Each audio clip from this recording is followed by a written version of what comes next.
네, 오늘은 우리 기도는 신앙생활의 체크리스트이다라는 제목으로 기도에 대한 10번째 시간을 갖도록 하겠습니다. 벌써 기도에 대한 말씀을 10번째 드리는 것 같습니다. 우리 요한일서 3장 21절에서 24절에 있는 말씀을 함께 본문으로 함께 읽어보도록 하겠습니다. 자, 주보에 있는 것 참조하셔서 같이 읽겠습니다. 시작. 사랑하는 자들아, 만일 우리 마음이 우리를 책망할 것이 없으면 하나님 앞에서 담대함을 얻고 무엇이든지 구하는 바를 그에게서 받나니 이는 우리가 그의 계명을 지키고 그 앞에서 기뻐하시는 것을 행함이라. 그의 계명은 이것이니 곧 그 아들 예수 그리스도의 이름을 믿고 그가 우리에게 주신 계명대로 서로 사랑할 것이니라. 그의 계명을 지키는 자는 주 안에 거하고 주는 그의 안에 거하시나니 우리에게 주신 성령으로 말미암아 그가 우리 안에 거하시는 줄을 우리가 아느니라.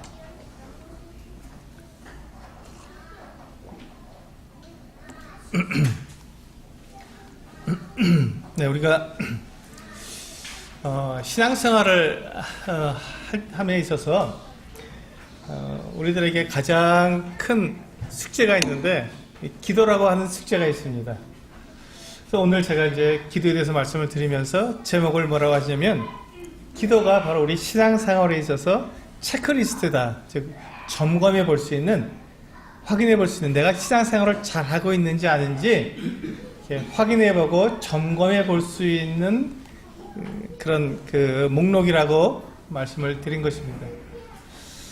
아니, 기도를 통해서 물론 이제 우리가 이제 내가 신앙생활을 제대로 하고 있는지 아닌지를 알아볼 수 있는 그런 여러 가지 점검해 볼 수 있는 그런 것들은 여러 가지가 있습니다. 우리가 이제 아침에도 만찬 예배를 드렸는데 성찬을 통해서도 내가 신앙생활을 제대로 하고 있는지 우리는 알아볼 수 있습니다.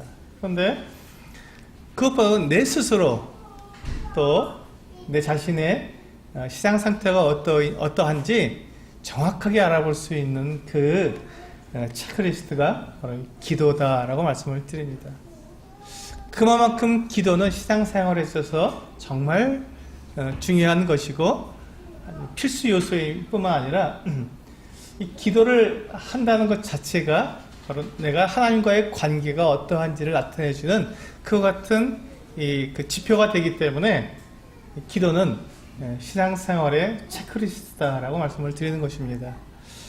그게 이제 왜 그런지 오늘 이 본문 말씀 요한일서 3장 21절에서 24절 말씀을 우리 잘 살펴보면 제가 왜 이 말씀을 드리는지 이해할 수 있을 것입니다. 오늘 말씀 이 본문 요한일서 3장 21절에서 24절을 쭉 한번 살펴보시면서 기도가 어떠한 것인지, 왜 기도가 그렇게 중요한 것인지 한번 살펴보도록 하겠습니다. 우리가 기도를 한다는 것은 무엇입니까? 하나님 앞에 나아간다는 것을 말하고 있는 것입니다. 기도를 할 때 우리가 누구한테 기도합니까? 사람한테 하지 않습니다. 우린 기도를 사람한테 하는 것이 아닙니다. 다른 사람 들으라고 기도하지 않습니다. 다른 사람이 내 사정을 알아달라고 우린 기도하는 것이 아닙니다. 기도는 하나님께 나아가서 하나님께 내 안에 있는, 내 중심에 있는 것을 토로하는 것이기 때문에 기도는 하나님께 나아가는 것입니다.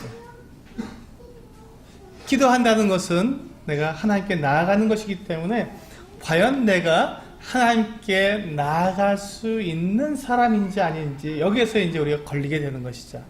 그래서 우리 21절에 보시면 요한일서 3장 21절에 뭐라고 되어 있냐면 사랑하는 자들아, 만일 우리 마음이 우리를 책망할 것이 없으면 하나님 앞에서 담대함을 얻고 라고 말씀하고 있습니다. 하나님께 나아가는데 내가 담대하게 하나님께 나아갈 수 있는지 그렇지 않은지 내 마음이 나를 점검한다는 것입니다. 그래서 만일 우리 마음이 우리를 책망할 것이 없으면이라고 그 조건을 달고 있습니다. 우리가 하나님께 담대히 나아갈 수 있느냐? 하나님께 담대히 나아가서 하나님께 기도할 수 있느냐 없느냐의 조건이 뭐냐면 내 마음이 나를 체크해 봤을 때 내가 책망할 것이 있느냐 없느냐, 이걸 가지고 우리가 하나님께 담대히 나아갈 수 있느냐 없느냐를 확인해 볼 수 있다는 것입니다. 참 감사한 것은요, 이 조건이, 우리가 담대하게 하나님께 나아갈 수 있는 이 조건이 책망할 것이 없다고 하는 이 조건이기 때문에 참 감사를 드립니다. 만약에 이 조건이 책망할 것이 아니라 죄를 짓지 않는다고 되어 있다면 우리는 그 누구도 하나님께 담대함으로 나아갈 수 없었을 것입니다. 내가 나를 체크해 봤을 때 내가 죄를 짓지 않아야 하나님께 담대히 나아갈 수 있다라고 기록되었으면 우리 중에 그 누구도 하나님 앞에 담대히 나가서 기도할 수 없었을 것입니다.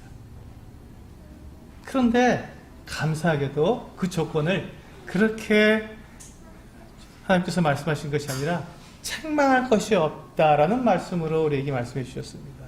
책망할 것이 없다는 말은 어떤 말입니까? 책망할 것이 없다는 것은 내가 잘못할 수도 있다는 것입니다.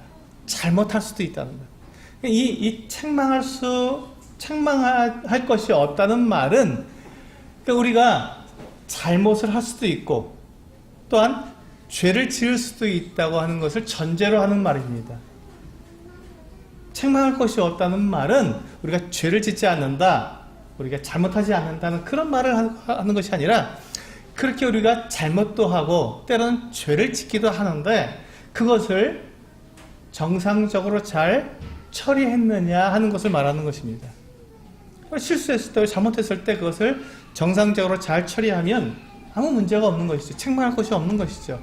그러나 만약에 그 조건이 죄를 짓지 않는 것, 잘못하지 않는 것이라고 조건이 걸려있으면 우리는 아무도 잘못하지 않는 사람이 없고 아무도 죄를 짓지 않는 사람이 없기 때문에 우리 모두가 하나님께 나아갈 수 없었지만 하나님께서 놀랍게도 우리들에게 책망할 것이 없으면, 그러니까 내가 잘못하거나 내가 죄를 지었다 할지라도 그것을 하나님께서 약속하신 대로 잘 그것을 처리했다면, 해결했다면 그다음 내가 책망할 것이 없는 자가 된다라고 말씀하시는 것입니다. 우리가 요한 1서를 여러분 1장부터 쭉 다 읽어보시면 요한 1서가 우리들에게 가르쳐주는 핵심, 이 요한 1서의 전반적으로 흐르는 그 내용이 뭐냐면, 가장 밑에 깔려있는 그 내용이 뭐냐면, 우리가 죄를 지을 수 있지만, 구원받은 우리도 죄를 지을 수 있지만 그 죄를 하나님 예수 그리스도와 함께 그 모든 죄를 다 해결했느냐, 정상적으로 그것을 다 용서받았느냐 하는 이 부분에 대해서 우리들에게 말씀하고 있습니다. 때때로 이런 오해를 할 수가 있습니다. 구원받은 사람이 어떻게 죄를 지을까? 구원받은 사람은 죄를 지을 수 없어 라고 말하면서 그 성도가 죄를 지었을 때 그를 향해서 너 구원받지 않은 사람 아니냐, 죄를 지었으니 어떻게 구원받은 자가 죄를 짓냐 하고 그렇게 정죄하는 경우도 있습니다. 그런데 그 부분에 대해서 우리가 죄책감을 가지고 내가 이렇게 예수 그리스도를 통해서 내가 구원을 받았고 죄 용서함을 다 받았고 구원받은 사람인데 내가 또 죄를 짓는다니 이건 내가 구원받지 않은 사람 아닌가 하는 이와 같은 생각이 나에게 들어올 수 있기 때문에 요한 1서에서는 바로 그 부분을 우리들에게 정확하게 그런 오해가 없도록 말씀해 주고 있는 것입니다. 그래서 우리 요한 1서 5장 13절을 한번 같이 읽어보시겠습니다. 주보에 나와 있는 대로 요한 1서 5장 13절 같이 한번 읽어보시겠습니다. 시작. 내가 하나님의 아들의 이름을 믿는 너희에게 이것을 쓰는 것은 너희로 하여금 너희에게 영생이 있음을 알게 하려 함이라. 그렇습니다. 지금 요한 1서에서 우리들에게 계속해서 말씀해 주고 있는 것은 너희 안에는 영생이 있다, 너희는 성령을 받았다, 너희는 인치심을 받았다는 것을 반복해서 우리들에게 말씀해 주고 계십니다. 이거 무엇입니까? 우리가 가진 이 믿음, 이 구원, 이 거듭남, 이 영생은 결코 잃어버릴 수 없다는 것입니다. 그것을 확증해 주기 위해서 이 요한일서는 계속 그 말씀을 하고 있는 것이죠. 그래서 내가 비록 거듭난 이후에, 구원받은 이후에 또다시 죄를 지은다 할지라도 그것으로 인해서 우리의 구원을 잃어버리는 것이 아니다. 영생을 잃어버리는 것이다. 왜? 영생의 근거는 어디에 있기 때문에 그렇습니까? 영생의 근거가 나에게 있습니까? 아니면 예수 그리스도에게 있습니까? 우리가 내가 받은 구원의 근거가 내가 잘 믿었기 때문에 내가 구원을 받는 것이니까? 아니면 예수 그리스도께서 나의 구원의 근거가 되시는 것입니까? 무엇이 근거가 되죠? 내가 근거가 되지 않고 우리 구원의 근거는, 우리의 구원의 기초는 뭐라고요? 예수 그리스도이기 때문에 그렇습니다. 우리가 그 예수 그리스도를 믿는다는 것은 그 예수 그리스도께서 하나님의 아들이시라는 것을 믿는 것입니다. 예수님이 누구시라고요? 하나님의 아들이시를 믿는 것입니다. 이게 예수 그리스도를 믿는다고 할 때 우리가 가져야 할 가장 중요한 기본적인 내용입니다. 예수님이 누구시라고요? 하나님의 아들로 믿어야 한다는 것입니다. 자, 예수님이 하나님의 아들이심을 우리가 믿게 될 때 우리는 어떻게 됩니까?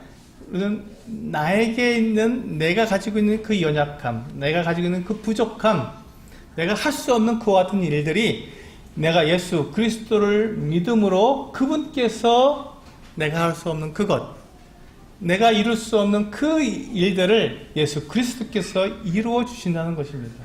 한번 생각해 볼까요? 죽은 사람이 어떻게 다시 살아나겠습니까? 여러분 한번 생각해 보세요. 제가 죽었는데 죽은 사람이 내 스스로 다시 살아날 수 있겠습니까? 네, 결코 그럴 수 없습니다. 이 세상에 그 누구도 죽은 사람이 다시 살아난 경험이 없습니다. 아무도 다시 살지 못했습니다. 그런데 우리는 예수 그리스도를 믿는 것이, 우리가 왜 예수 그리스도를 믿냐면 그분은 하나님의 아들이시기 때문에 그분이 죽은 나를 다시 살리실 수 있다는 것을 믿는 것입니다. 내 스스로 내가 죽음에서 내가 부활할 수 없지요. 저는 그런 능력이 없습니다. 제가 죽으면 저는 그것으로부터는 영원히 멸망할 것입니다. 죽은 주에 제가 제 스스로의 제가 생명을 다시 가질 수가 없기 때문에 저는 죽음으로써 영원한 멸망에 들어갈 수밖에, 제 힘으로는 그럴 수밖에 없는데, 제가 왜 예수 그리스도를 믿냐면 그분이 하나님의 아들이시기 때문에, 예수님이 하나님의 아들이시라는 것은 그분께서는 나에게 영원한 생명을 주실 수 있는 능력을 가지신 분이라는 것을 증명하기 때문에 그렇습니다.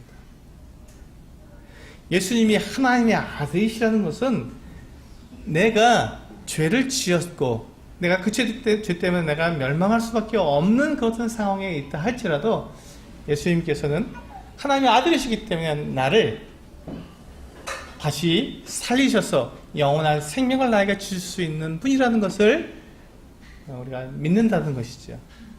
그것이 바로 우리가 가지고 있는 구원의 근거이요 우리의 믿음의 기초입니다.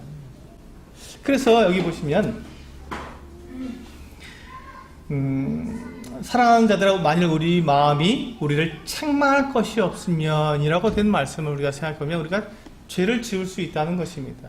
우리가 실수할 수 있고 잘못할 수 있고 심지어 죄를 지을 수도 있는데 그 죄의 문제를 바로 예수 그리스도 그분을 통해서 내가 해결했느냐 하는 것입니다.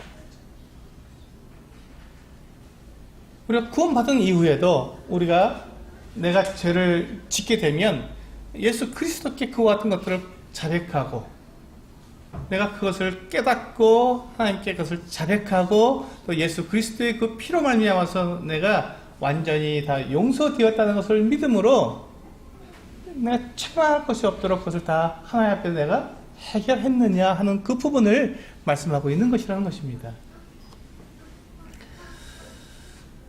그래서 우리가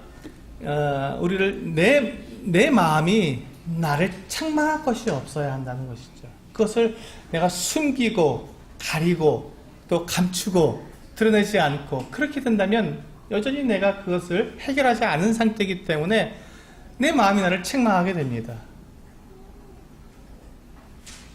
내가 그것을 해결하지 않았기 때문에. 내가 주님께서 분명히 나를 구원해 주셨고 나를 영원한 생명을 주셨음에도 불구하고 내가 죄를 짓게 되면 하나님과의 관계가 깨지게 되지 않습니까? 하나님께 담대히 나아갈 수 없게 되시죠.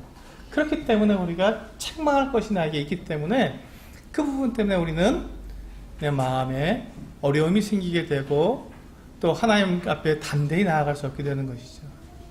사단이 바로 그것을 우리들에게 정죄를 합니다. 우리에게 죄책감을 줍니다. 우리가 어떤 죄를 지었을 때 사단이 하는 일이 바로 그것입니다. 사탄은 우리가 죄책감을 가지고 살아가게 만들려고 노력합니다. 야, 네가 구원받은 사람이 어떻게 그렇게 죄를 지을 수가 있니? 어떻게 그런 생각을 할 수 있니? 또 그런 말을 할 수가 있니? 라고 우리에게 죄책감을 줍니다. 너 정말 그렇게 하면서 네가 구원받은 거 맞아? 이렇게 우리에게 사탄이 우리의 마음속에 속삭이게 됩니다. 우리를 유혹하는, 넘어지게 하는 것이죠. 그런데 우리가 그런 내 안에서 내가 죄를 짓고 잘못을 했을 때 그런 마음이 올라오게 되면 우리가 어떤 생각이 드냐면 맞아. 내가 어떻게 내가 그렇게 할 수 있지? 내가 구원받은 사람이 맞는데 내가 어떻게 그럴 수 있지? 내가 정말 구원받은 거 맞나? 나는 정말 구제불능인 것 같아. 내가 어떻게 내가 그렇게 할 수 있지? 이렇게 하면서 그 사탄의 정죄, 사탄이 주는 죄책감을 내가 그대로 받아들이거든 내가 죄책감에 빠져버리는 것이죠.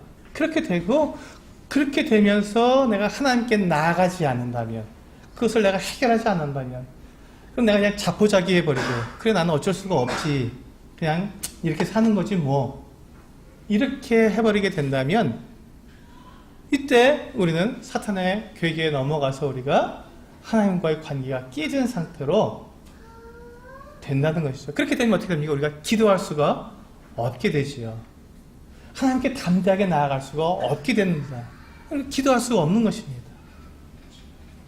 거기에서 이제 걸리는 것이죠. 담대함을 얻지 못하기 때문에 기도할 수 없습니다. 내가 죄 문제가 일상 이 생활 가운데서 내가 가지고 있는 이 죄 문제가 나에게 그대로 있다면 그것을 내가 해결하고 이 책망할 것이 없도록 내가 만들지 않았다면 그때 우리는 하나님께 나아가 기도할 수 없게 됩니다. 그러므로 우리가 기도하지 않는 것, 내가 기도하지 않고 있다면 그렇다면 나는 이 문제를 하나님 앞에서 내가 담대함을 가지지 못하고 내 시장생활에서 내 일상생활에 있어서 죄 문제나 잘못하는 문제들 이런 문제들이 나에게 있다는 것입니다. 이걸 체크해 볼 수 있습니다. 내가 하나님께 나아가지 못하는 이유가 무엇일까? 내가 하나님께 나아가서 기도하지 못하는 이유가 무엇일까? 이런 부분들을 우리가 여기에서 확인해 볼 수 있습니다. 이제 우리가 그래서 이제 우리가 이렇게 책망할 것이 없도록 우리가 하나님께 나아가서 내가 가지고 있는 이 죄의 문제들, 잘못된 문제들을 우리가 해결해야 되는데 그때 필요한 것이 무엇이냐면 율법입니다. 율법. 많은 분들이 우리가 구원받은 이후에는 율법이 필요 없다고 말을 하지만 그렇지 않습니다. 율법은 구원받은 우리들에게 반드시 필요한 것입니다. 이 필요하다는 말이 무슨 말이냐면 우리가 구원받기 위해서 필요하다는 말이 아닙니다. 율법이 주어진 그 원래의 목적대로 구원받은 사람들에게 율법은 필요하다는 것입니다. 우리 한번 로마서 3장 20절 말씀을 같이 한번 읽어보겠습니다. 주보에 나와 있는데요. 로마서 3장 20절 율법이 왜 필요한지 율법을 하나님께서 우리에게 주신 그 목적이 무엇인지 로마서 3장 20절을 통해서 한번 보겠습니다. 읽어보겠습니다. 시작. 그러므로 율법의 행위로 그의 앞에 의롭다 하심을 얻을 육체가 없나니 율법으로는 죄를 깨달음이니라. 바로 그것입니다. 율법의 행위로는 하나님 앞에 의롭다 하심을 얻을 사람이 없습니다. 그러니까 율법을 그렇게 쓰는 게 아니죠. 하나님께 의롭다함을 얻기 위해서 율법을 사용한다면 그건 잘못 사용하는 것입니다. 율법은 그렇게 사용하라고 주신 것이 아니기 때문에 그렇습니다. 그러니까 구원받은 사람도 율법을 가지고 내가 율법을 잘 지켜서 내가 하나님 앞에 의롭다 하시면 내가 칭찬받아야지라고 생각한다면 잘못 사용하는 것입니다. 율법은 그렇게 주신 것이 아니기 때문에 그렇습니다. 율법을 왜 주셨다고요? 그 뒤에 나오지 않습니까? 율법으로는 죄를 깨달음이라. 율법은 죄를 깨닫게 하기 위해서 주신 것이라는 것이에요. 무엇이 죄인지, 무엇이 하나님을 기쁘시게 하지 못하는 일인지를 정확하게 알려면 율법을 알아야 한다는 것입니다. 율법에는 하나님의 의가 들어있기 때문에 그렇습니다. 하나님께서 사람들을 향해서 가지신 그 의, 이것이 옳다고 말씀하시는 그 의가 율법에 들어있기 때문에 그 율법을 통해서 내가 올바로 행하고 있는지, 그렇지 않은지 그 기준을 알 수 있기 때문에 율법이 꼭 필요합니다.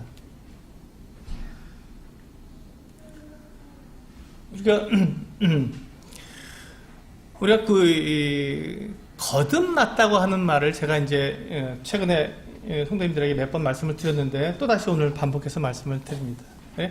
거듭난 사람이라는 말은 정확하게 표현을 드리면, 거듭난 사람이라는 말은 우리가 먼저 부모님으로부터 물려받은 이 육체의 생명을 가진 첫 번째 나죠. 거듭났다는 것은 다시 태어났다는 말입니다. 두 번 태어났다는 말이죠. 그러니까 이것은 두 번 태어났기 때문에 첫 번째 태어난 것이 있고 또 두 번째 태어난 것이 있어야 한다는 것, 태어남이 있어야 한다는 것입니다. 태어남, 출생이 있어야 한다는 것입니다. 우리는 처음에 우리 부모님으로부터 우리 육체를 받아서 태어났습니다. 그래서 그때 가진 생명을 우리는 첫 생명 또는 옛 생명이라고 말합니다. 육체의 생명이죠. 육체의 생명을 다 가지고 계시지 않습니까? 저도 가지고 있습니다. 이 육체의 생명이 있는데 이 육체의 생명을 가진 우리가 예수 그리스도를 믿음으로 새로운 생명을 갖게 됩니다. 또다시 태어나는 것입니다. 근데 우리가 처음에 태어난 첫 생명은 우리가 부모님으로부터 태어나지만 두 번째 태어나는 이 두 번째 태어남은 하나님으로부터 태어나는 것입니다. 그래서 거듭남이라고 말하고 위로부터 났다라고 말을 하죠. 그래서 하나님으로부터 태어나는 것입니다. 그래서 우리가 부모님으로부터 태어난 이 육체의 생명은 이 세상에 속해 있는 그와 같은 생명이기 때문에 이 세상에 속해 있는 육체의 생명은 무엇과 관련되어 있냐면 죄와 관련되어 있습니다. 하나님을 떠나 있기 때문에. 그렇죠? 우리의 육체의 생명은 하나님으로부터 떠나서 하나님부터 쫓겨난 그와 같은 생명이기 때문에 이 육체의 생명은 하나님 없이 자기 스스로 살아가는 생명이기 때문에 이 생명은 죄와 관련이 되어 있습니다. 이 육체는 늘 생각하는 것도 죄고 행하는 것도 죄고 모든 것들이 다 죄입니다. 그래서 이 육체의 생명은 그래서 영원히 살지 못합니다. 죄가 있기 때문에. 죄의 삭은 사망이니까. 그래서 이 육체의 생명은 영원한 생명이라고 말하지 못하고 한정된 일시적인 이 땅에서 사는 잠시 사는 생명입니다. 그런데 우리가 이 육체의 생명 안에 거듭남을 예수 그리스도를 믿음으로 하나님으로부터 다시 태어났기 때문에 우리 안에 새로운 생명이 들어온 것입니다. 새로운 생명. 그 새로운 생명은 하나님으로부터 받은 생명, 성령으로부터 난 생명이기 때문에 이 생명은 하나님과 관계가 있기 때문에 이것은 죄와 관계가 없습니다. 그러니까 이 생명이 영원한 생명입니다.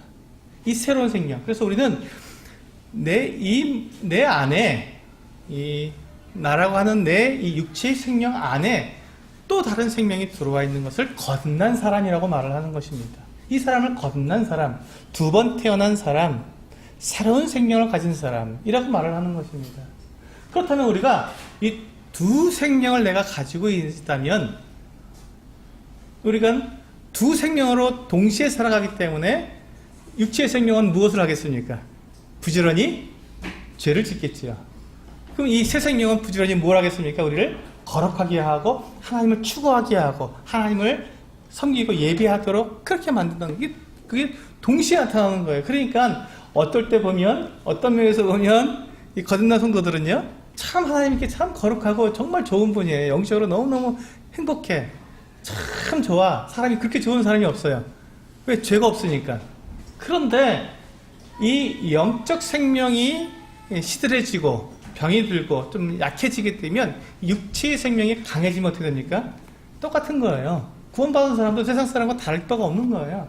똑같이 거짓말하고 똑같이 죄를 짓고 똑같이 욕심 부리고 온갖 짓을 다 할 수 있다는 것이죠. 왜? 육체의 생명은 그런 거니까.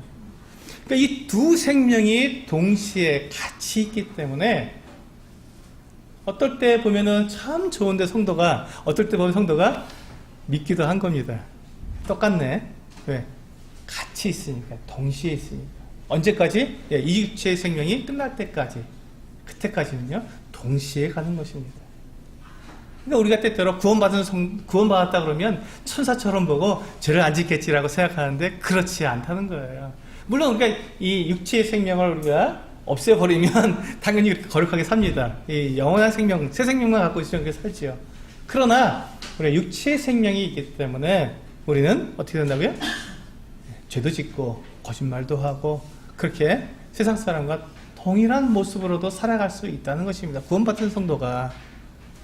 그래서 우리가 그 사람이 구원받았다 안 받았다라고 말하는 것을 우리가 그 사람의 행위를 통해서 우리가 그 기준으로 삼게 되면 큰일 나게 되는 것입니다. 우리 모두가 다 거기에 걸릴 수밖에 없습니다. 그래서 우리가 구원받는 것, 우리가 내가 그 사람이 구원받은 사람이냐 거듭난 사람이냐라고 우리가 말할 때 그것은 무엇을 가지고 말한다고요? 그 사람 안에 새로운 생명이 들으냐, 성령이 그 안에 계시느냐 하는 것을 가지고 그 사람이 구원받은 사람이냐 아니냐를 말하게 되는 것입니다.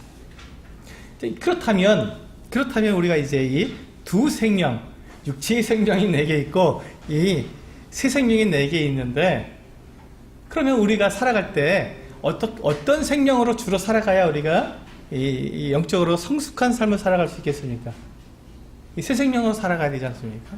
그렇다면 이 내 육체의 생명을 제어하고 육체의 생명이 좀 잘못 가고 있다는 것을 알 수 있는 기준이 무엇입니까?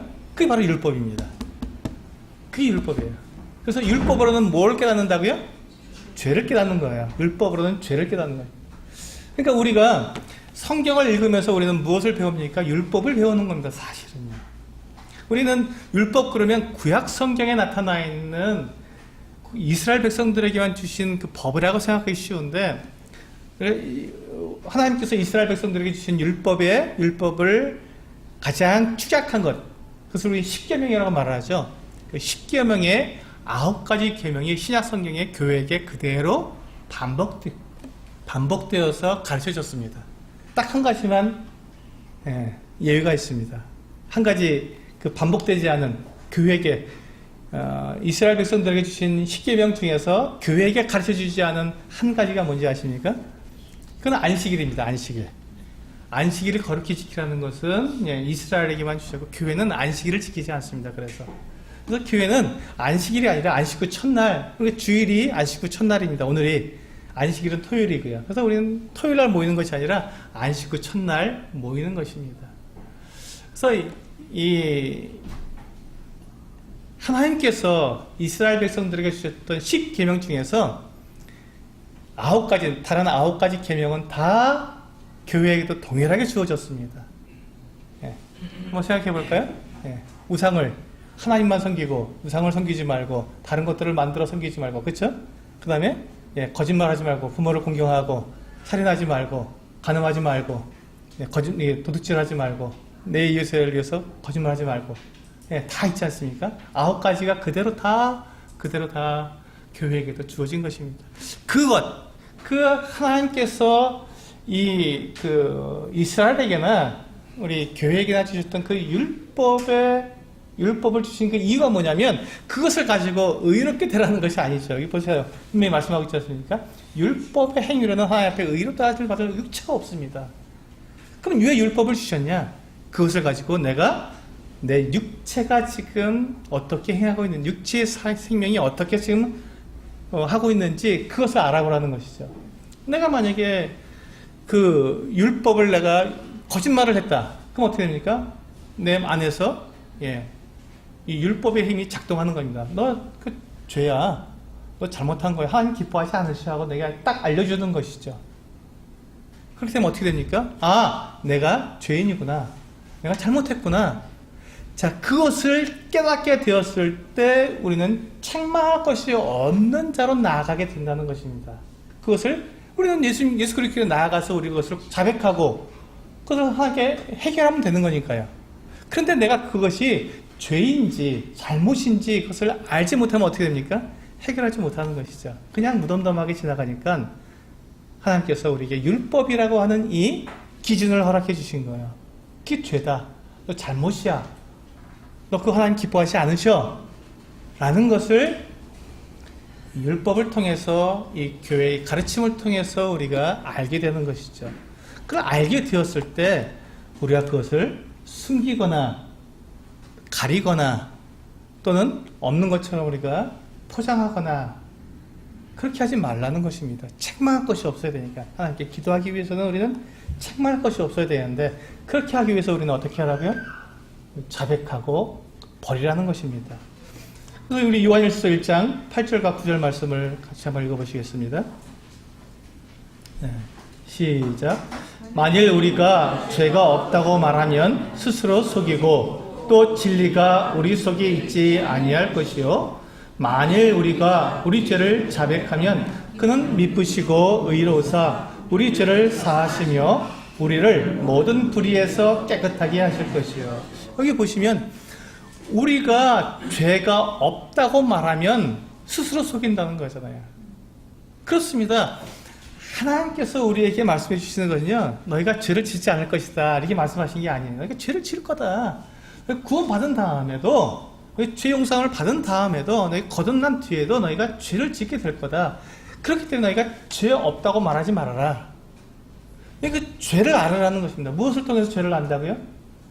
우리가 내가 죄를 짓고 있는지 아닌지, 내가 지금 하나님께 기뻐하시는지 안 하는, 기뻐하시는 삶을 사는지 그렇지 않은 삶을 사는지 우리가 무엇을 통해서 알 수 있다고요? 율법을 통해서 알 수 있다는 율법을 통해서. 아, 그렇구나. 하나님께 주신 법이 있구나. 그 법을 기준으로 해서 내가 지금 올바로 살고 있는지 그렇지 않은지를 내가 알 수 있겠구나. 그렇다면 내가 거기에 걸렸다면, 내가 지금 잘못 살고 있다는 것을 내가 알았다면, 그럼 어떻게 하라고요? 말씀하고 있지 않습니까? 그렇다면 9절에 만일 우리가 우리 죄를 자백하면 하고 말씀하고 있습니다. 자백하라는 것입니다. 근데 여기 자백하는데 누구에게 자백하라고 되어 있습니까? 없습니다. 없잖아요. 자백이라고 되어 있지 누구에게 자백하면이라고 안 되어 있습니다. 왜냐하면 자백은 두 가지가 있기 때문에 그렇습니다. 내가 다른 사람에게 잘못을 했으면 내가 잘못한 그 사람에게 먼저 가서 자백을 해야 합니다. 내가 어떤 사람에게 손해를 끼쳤다면 그 사람에게 손해에 대해서 먼저 내가 자백을 해야 하는 것입니다. 그리고 하나님께 자백하는 거예요.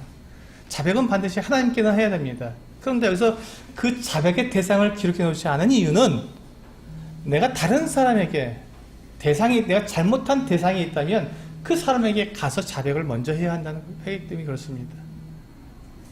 그 사람에게 자백하고 사람에게 자백하는 것이 중요합니다. 사람에게 잘못했는데 하나님께만 자백하고 그 사람에게 자백하지 않으면 무슨 소용이 있겠습니까? 하나님께서 원하시는 것은 그것이 아니라는 것이죠. 그래서 하나님께서 자백하라고 말씀하셨는데 그 대상을 하나님으로 딱 한정 지으신 것이 아니라 그냥 자백하라고 되어 있는 이유가 자백에는 두 가지가 있기 때문에 그렇습니다.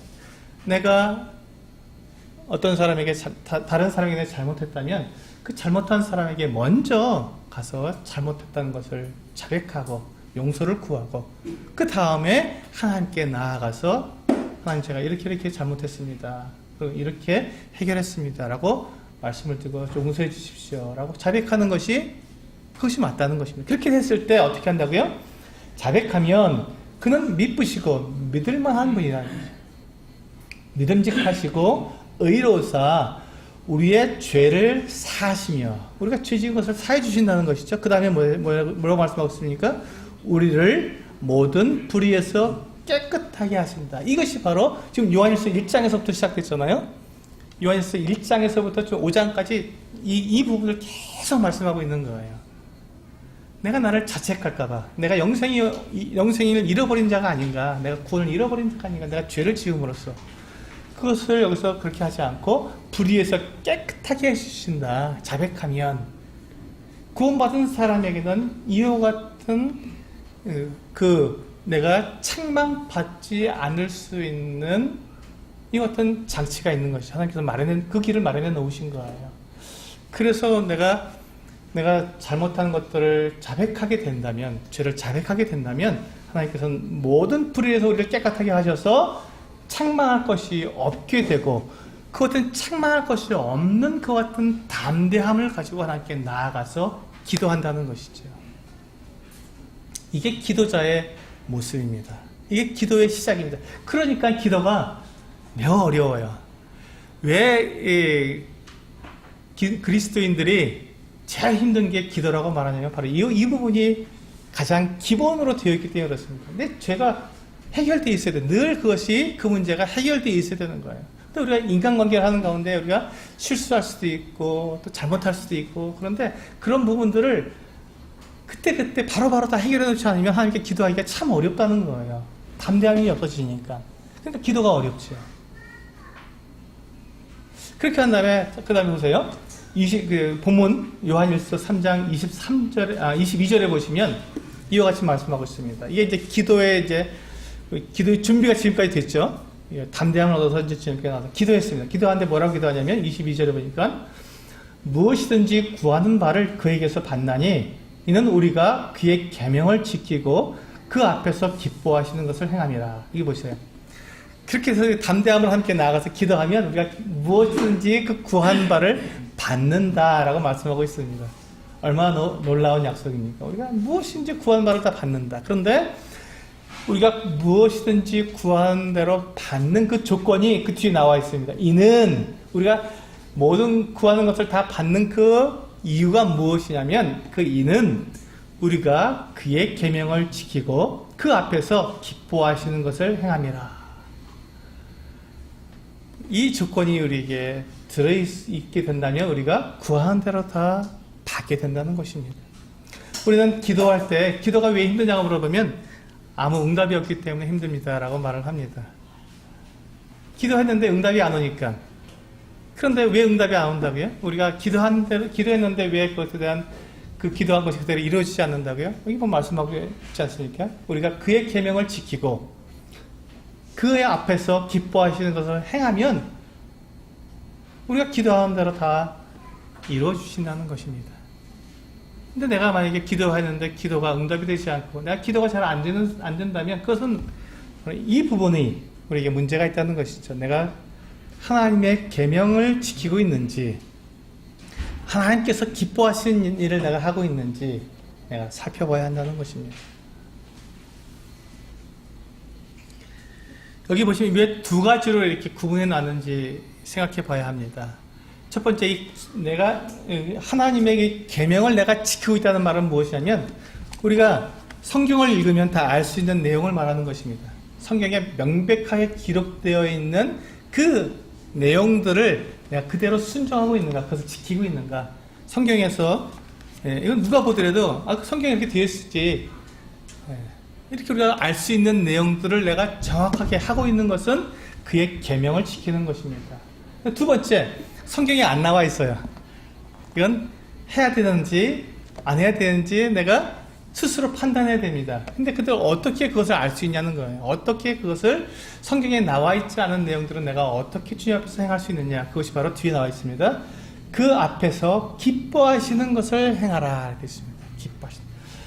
내가 이 일을 행하는데 이 일을 행하면 하나님께서 기뻐하실까? 예수님께서 기뻐하실까? 이 생각을 하면서 그 일을 행하라는 것입니다. 한번 생각해 보세요. 내가 친구들과 어울려서 술집에 가서 막 술을 마시고 이렇게 막 욕을 하고 그렇게 막 음담패설을 하면서 내가 있으면 그것을 하나님께서 기뻐하시겠습니까? 절대 그렇지 않죠. 그렇지 않다는 것입니다. 그럼 우리가 그 일을 할 수 있겠습니까? 할 수 없다는 것입니다. 그래서 내가 지금 성경에서 우리에게 말씀하고 있는 바를 내가 잘 몰라도 내가 그것이 내가 해야 되는 일인지 하면 안 되는 일인지에 대해서 우리가 알 수 있는 그 기준은 하나님께서 기뻐하시는 일이냐 그렇지 않느냐. 그래서 좀 더 바꿔서 말하면 예수님이라면 어떻게 하셨을까, 이런 책이 있지 않습니까? 그렇게 예수님께서는 이 상황에서 어떻게 하셨을까, 예수님이라면 이 상황에서 어떻게 하셨을까라는 생각을 해보면 예수님께서 그래 이건 하는 일이야 하고 예수님께서 하실 일이면 우리가 해도 됩니다. 예수님께서 하시지 않을 일이라면, 예수님께서 이렇게 이건 안 하시겠지라고 생각한다면 우리가 그것은 해서는 안 되는 것이지요. 그렇게 해서 우리가 알 수 있다는 것입니다. 그래서 우리가 무엇이든지 구하는 바를 그에게서 받나니, 이는 우리가 하나님의 말씀에 기록된 대로 우리가 살아가든지 또는 하나님께서 기뻐하시는 일을 하는지 살펴보면 내가 기도하는 것이 그대로 이루어질 것인지 그렇지 않은지를 알 수 있다는 것입니다. 왜냐하면 내가 하나님께서 기뻐하시는 그 일을, 내가 하나님의 그 계명에 맞는 그 삶을 살아가게 된다면 어떻게 내 기도가 어떤 기도가 됩니까? 나를 위한 기도가 아니라 하나님의 뜻과 하나님의 나라를 위한 기도를 하게 되기 때문에 그렇습니다. 내가 아니라 하나님을 향한 기도가 되기 때문에 그렇습니다. 그게 우리가 지난번에 처음 예배부터 지금 9번 제가 말씀을 드린 그 예배의 그 모든 내용들을 여러분들이 생각해 보시면 그 내용을 말씀드린 것입니다. 지금 이 내용을 말씀드린 거죠. 정말 하나님께서 기뻐하시는 내가 삶을 살면서 기도하고 있는가, 그런 기도를 내가 드리고 있는가 하는 것을 살펴보라는 것이죠.